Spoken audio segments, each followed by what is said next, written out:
Nemesis on Netflix, great show about a detective named Isaiah Styles versus this criminal slash businessman named Coltrane, and how they interact with each other, and decisions have to be made throughout the show, and it becomes this diluted mess of a show in which people become dumber just to move the plot along.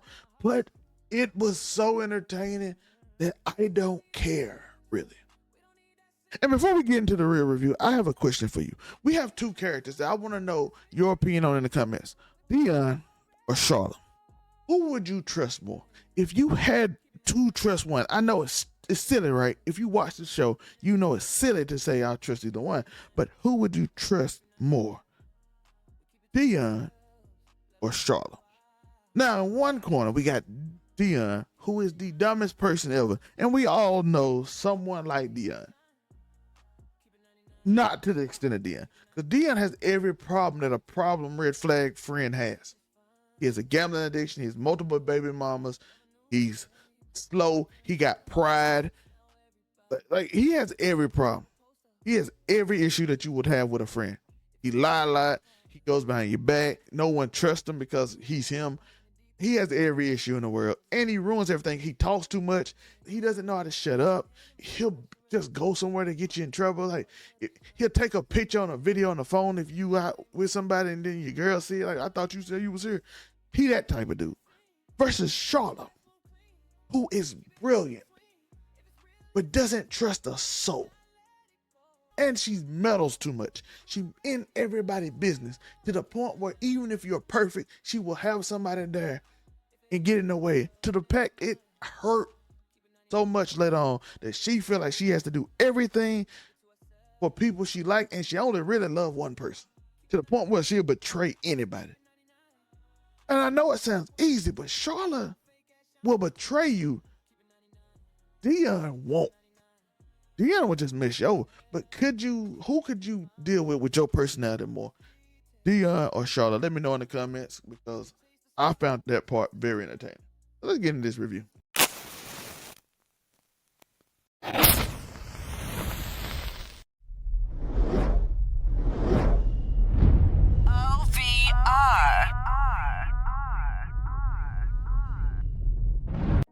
Listen, first off, we got these two characters that this show is based on, Nemesis. They are the nemesis of each other, essentially.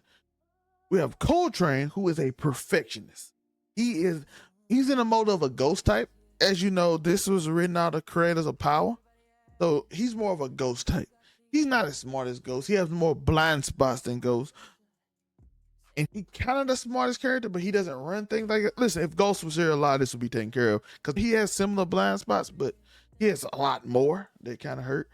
And then you have this person, Isaiah Styles, who is this detective who has great instincts, good detective, but he is the most irrational person ever.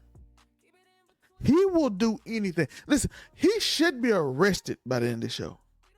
But he commits so many crimes and does so much of just pure instinct that it leads to a bunch of problems in his life.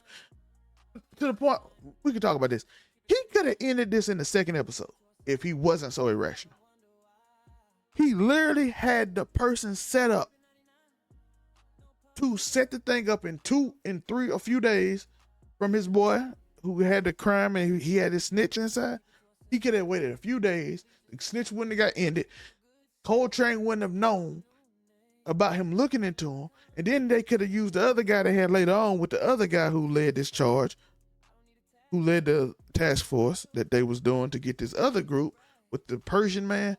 And they could have had Charlotte. But instead, he rushes because he is so obsessed with Coltrane, which this could have been obsessed from Netflix, by the way. Also, Man on Fire. Netflix been on fire lately, so Man on Fire review coming soon too, and maybe Obsession as well. But we got a lot to talk about. But he literally could have had the show. It could have been over. But he rushed it. He runs in, take Tata, and investigates him at his home, in which people are there. and records it, and they snitch on him and ruins everything. And he continuously does it throughout the show. And he's not a great guy through the show. This show does an amazing job of making sure that no one on this show is almost a good guy. Candace is the only person in the show is a good guy. Noah was a good guy until the 6th, 7th episode, in which he was the good person, and then he randomly decided he gonna slide on somebody. I don't know what was up there, but it was so vastly entertaining. My man literally got this man set up. Okay, let's go over Cole's faults. He ignores his family, which leads to the situation in which, young men will seek men for validation. Men seek men for validation. Straight men, gay men like to seek other men for validation. It is the greatest response to them. If you have a girl, your first thought for most young men is, how would the other men see me with this girl? Unfortunately, unless he absolutely loves you or feel like they can't get nothing else, you have to get a connection with them. But for the most part, if they feel like they can get a pretty girl, that is their first instinct. Unfortunate, I know, I get it. But the same thing with learning lessons and everything. You'll hear any young man say, I wish I had somebody in my life to teach me these things. And as we found out, Styles don't teach his son. His son didn't even know he played college football.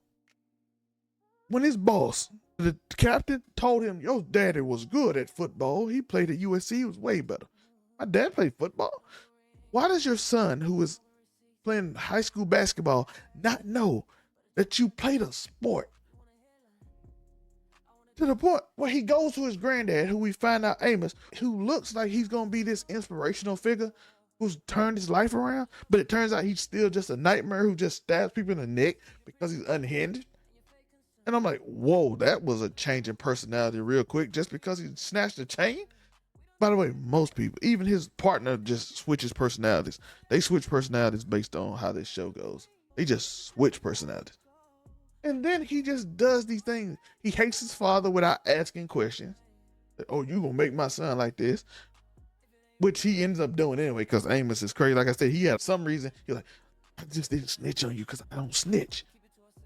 And then he I didn't give you the. And then he gives him later on. I'm like, after it wasn't real, you led us to believe that you didn't give it to him, but you didn't. According to your son, your grandson, he snuck and stole it from you. But then you give it to him later on, which made the father mad. It's confused. But like I said, people personalities on this show changed to fit the narrative, and it was entertaining enough. I did not care. But Coltrane goes on and does these most random things. He starts to shoot out. He ruins this person's case, by the way. Then he starts to shoot out in the middle of the street. He just puts himself in stupid situations. And the only reason we consider this even a rivalry is simply because Dion is there for the first part. The first 4 episodes, Coltrane is running circles around this man. If it wasn't for somebody actually being dumber than him being on this case. But I ain't gonna lie. Listen, Styles say some spot-on crazy things, dog. He comes in and says, you had a bunch of options, whoever done this. But now you only got 2, jails or the morgue, you make the call. And then at the beginning of the episode, you have Coltrane say, don't move, these guns are real and the intent is malicious. And I'm like, okay, nobody in real life gonna go rob somebody and say this, but okay. But like I said, Coltrane basically ruins his wife's life. And by the way, his kid and his wife are so simple that I don't know how they require the bare minimum from you. They have a therapist in this show. And Styles meets the therapist and he's like, what do you need to do to forgive your father, make things better? Let me see my grandpa. Okay. I have to watch you and make sure you don't do nothing stupid like give you drugs, but okay. That's all you need. Maybe if I just gave you maybe if I went deeper than this simple thing and thought about it, why does he want to meet his grandpa so bad? Maybe because I don't give him attention and his grandpa does. Voila, it's fixed. But no, the therapist didn't think about that. Because she just wanted a simple answer. What you gonna do to fix your situation? And then his wife was like, go with me with a ball. That's all you wanted. Just to meet her at a ball in which he doesn't pay attention to you at this ball that you put together for this guy who's tracing. Coltrane is doing, and Malik. whom we find out you later gonna cheat with. And then he sets his wife in this situation in which he calls the Persians and they don't tell nobody what's going on. So the Persians just kidnap a woman because they don't know. They go in the house. They don't know what these people look like. He didn't give them a picture because he just does things. Everyone just does things. Like, they didn't ask for a picture of this woman. Like, how does his wife look? We don't know. We just kidnapped a black woman that's in his house, which he never gave a picture of. So they just kidnapped somebody, in which Coltrane ends up saving her at the end. And I'm like, so you never gave a picture, so they just kidnapped your wife, and now your wife sees that you're hiring Persians or whatever. If it's not Persians, I apologize, but I remember saying Persians earlier. The Persians might be in the other group, but he hired them, who's in the beef, because he saved their daughter early, so they owe him a favor, in which he hires them to kidnap him or end him, so they gonna use the wife as a way to get him, in which they wasn't prepared for. So he just came in, and Coltrane came in and ended all 6 of them. And I'm like, that was the laziest like hostage situation I ever seen. He just walked in the building and ended everybody. And then you got Harper, by the way. Harper, when she got out that uniform and became a regular citizen, she was fine. Shout out to Harper. That's beside the point. She's like this agent who somehow worked for Charlotte, whom I already talked about. Do you trust her? And she goes through this whole episode and just, like, I didn't understand half what she was doing. Like, I'm like, you could have did a better job. But that was at least realistic. And then you got Coltrane, who for the first half of this show is a genius, whom plans is just messed up because he got a blind spot for his best friend, in which we stopped seeing, like, once he got shot in that shootout, and he just didn't see him no more. So they kind of just took it away. But he has a blind spot for his friend, who uncle is Dion, so he lets Dion stay on, even though Dion is saying words that can link him to crimes, such as bets he's gonna make, asking people for bets. Therefore, it's easy to find, even when he messed up with Tata, in which, even though my guy Styles messed up the whole thing anyway, but why are you saying this? Why are you using catchphrases you use in real life? Like, even Coltrane says things that he wouldn't normally say. It's not like realistic that way. But it was entertaining. Like, even at the beginning of the show, he was up here telling, just saying, he stole a watch that led him back to him from Chrisley. The dude looked like the dude from Chrisley Knows Best. I thought it was funny. And I'm sitting there like, they all got cut. I don't know what's going on in this show. Shout out to the Asian dude. He didn't do much but set up and be a sniper and have certain cool moments. But he ended up getting shot too, and I don't know what happened to him. They just never mentioned it. Just like they never mentioned the case that happened with old boy. Did he just get off the case? Well, I guess he did, because now he was officially like, I'm an agent when he came to the hospital. So it's like a lot going on. And in the Coltrane situation, he has like this perfect situation with his wife, who is amazing, by the way, Ebony. Her problem is her sister Charlotte, who does all kind of heinous acting, meddling her life continuously. But in the beginning, he's like this super smart guy. And then he becomes like kind of stupid when he becomes obsessed with him back. Because throughout this whole thing, Cole is just obsessed with this man. He's ruining his whole life. Relationship with his father, wife, son, his co-workers, everybody. He's committing crimes. He does illegal things. We never even found out. He never even gave up his connect because he was doing illegal things. He even took credit when Dion got caught and bragged about it like he was the one, when old boy literally set the trap for him. And the drug bust, when he got the drug bust, he set the trap. This other guy did, because he knew they had a truck, because he was trying to sell it. So he pretended to be an interest buyer, which set up Dion, and he turned around like, I gave y'all Dion. Like, no, you didn't. He even told you, I brung you on to handle this case. And then he has the other situation when he gets to snitch on the Persian guy and the rat. But then he just we never see that guy that much again. Like, people happen to just go not show up no more when they're not needed. But listen, it's still entertaining, so I forgive it. And you have this guy Malik too, in which Candace likes, and throughout this whole show, you start to realize Candace like, I wonder do I made the right decision, not going with this steady guy who does his job well. And I was waiting for it because everybody on this show does this thing. Everybody on this show does this thing in which they just become stupid or evil just randomly throughout the show. Like, Styles did it. His dad, like, I'm a reformed man. And then you even had this chief tell his dad, I'm coming back, I'm making a point. You had his chief tell his dad, like, yo, he's a lot like you. You can teach him something and get his family together. And then he drinks his drink and you're like, oh, he's going to teach him something and be like, you messing up your family, son. You shouldn't do this. But no, he doesn't do that. He becomes an evil person who stabs people in the neck and starts shooting out the police and then brags about it and was trying to get out to Mexico then. And I'm like, okay. I didn't expect that to go that way. Still made it fun because, like I said, random stuff happens and it was entertaining. But okay, that wasn't where that should have, that probably not where that going, but I enjoyed it. I enjoyed the twist because I didn't expect it. I thought he was just going to end up being a good father who helped his son.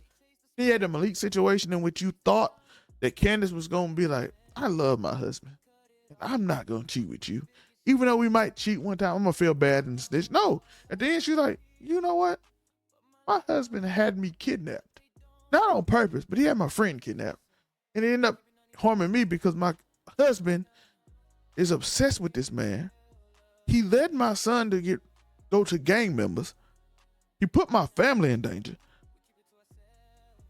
And at the end, she's like, I picked the wrong dude. And I'm like, oh, she said she picked the wrong man and started kissing Malik. And like, I wonder how we're going to fix this. And I'm like, now Noah's got shot because his dad just let him out places and they don't never watch him because he continues to just jump out the window.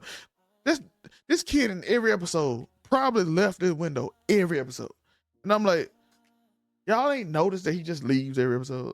He just says, I'm going to my friends' night. They're like, okay. And then he just stays the night every day and no one watches him.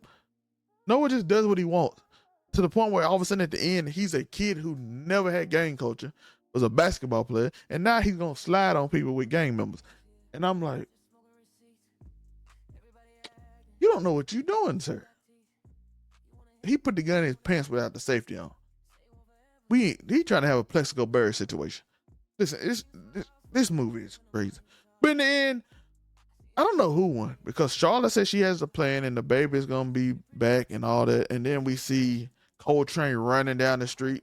By the way, these people had horrible aim. He ran straight in a straight line with like 8 people shooting at him and no one hit him. That was amazing. And then we see Noah just chase him down the street, and I'm like, nobody gonna accidentally hit him either. So we got 8 people literally shooting at this man, and he runs straight down the road with no cars, just straight. Didn't zigzag or nothing, just straight. And no one had, okay. It made it much more entertaining, but we end up with Noah getting shot by one of the other dudes that he hired. And of course, Isaiah shoots the other dude, which led to an interesting situation. I'm like, oh, you shot the people that you was asked a favor for. So that's gonna, if it's a season 2, that's gonna lead to an interesting thing. And then, of course, Coltrane, who in the last episode seems to be a really good guy. After episode 6, he wasn't a good guy. He was do anything and be evil. In episode 8, he was a great guy who was like, I'm not gonna hurt you. I'm here to save you. Your husband ruined my life. I'm like, y'all ruined each other's life because y'all obsessed, even though you wasn't obsessed at first. And then, but he puts pressure on his son's leg so he doesn't bleed out, which I like, that happens fast, but I get it. And he makes a choice. At the end, our boy Styles have to make a choice. And he chooses to give up his obsession. He saw all the things, even though one guy, he saw the Brinkley guy, which did they stop asking him if he passed? The guy who used to follow him? Did he pass? Because I don't remember them mentioning it, or maybe they mentioned him thing. But I'm like, why did you put that to him when your father the one that shot him? I get the other two. Shaw and your dad, Coltrane shot. But why do you put Brinkley there? Because I promise your dad did that. Maybe he didn't. Maybe I'm misremembering. Y'all can let me know in the comments. But he chose his son over them. Finally, he chose his son. He chose his family over his obsession. But at that time he chose his family, his wife is now kissing another man. His son is shot in the middle of the road with Persians that he, or a group of people that he hired to hit on a man in the middle of the road after he committed many crimes, and not watch his son over and over again. Just like he didn't watch his son game-winning shot because he was obsessed with this man. I'm like, you wasn't going to arrest him, so why did you run outside? Did he missed your son's game-winning shot? So after he got, his son had to be almost bleeding out and to pass away, with the threat of him passing away for you to choose him. Isaiah Styles might be one of the worst protagonists I've ever seen. That was insane. But let me know your thoughts on this show. How do you feel? Like I said, I asked the question at the beginning. How do you feel about the characters? Do you think Isaiah Styles is a good protagonist? Because I do not. The man was insane. And there was literally no good guy besides Candace at the end of the day. And the only reason she was a good guy because she didn't know nothing. It was like the whole show she was just lost. But let me know your thoughts. Keep stumping. I am Zelmae, and something amazing will happen. Peace.